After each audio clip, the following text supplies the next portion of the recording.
become familiar with your body.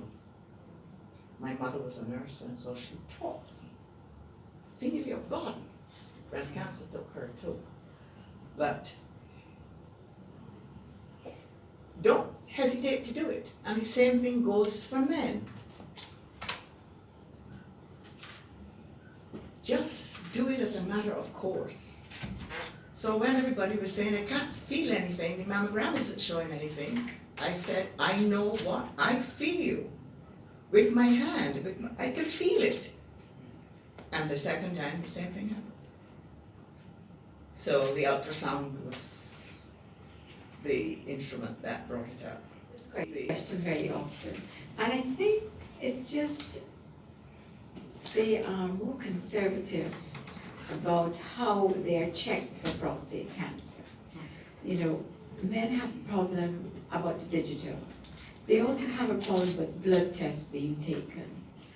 But if I go back a little as to what happened when we started this program, the first thing we did was educate the public. We targeted the women. We educated them before we even did anything else. And once we felt that they were ready to go, we went and they came with us. As Dave believed me, when we did our first walk, I think we had 80 people, right? 80. But we went ahead with it. And it mobilized year after year. But talking to men, I mean, I've done talks and have asked men, why is it that they don't go? And I think the apprehension is about the test that they have to do. The other thing is, you know, this idea about loss of sex drive and these things is important to men, much more than to women. And they're concerned about if they're diagnosed positive and they have to have any part of the prostate removed, they would lose that libido, they would lose, you know, their sex drive and whatnot. And that is of a concern, particularly to Caribbean men.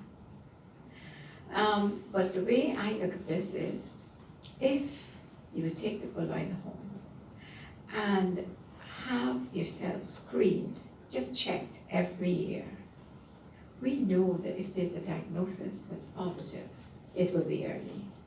And you would not have to have the prostate removed. There are other treatments for it. So my advice to all men is please go. Just like that is what we say to women, go. And now we have so many survivors. So the first thing, try and educate them and get to the roots of why they're not going. But talking to them, I think this is it. Those two big things.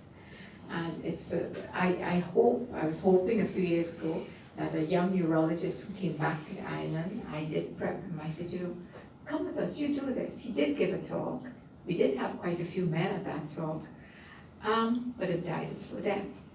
You need doctors to get involved, so that when the patients ask questions, you have the answers. That's my own thought.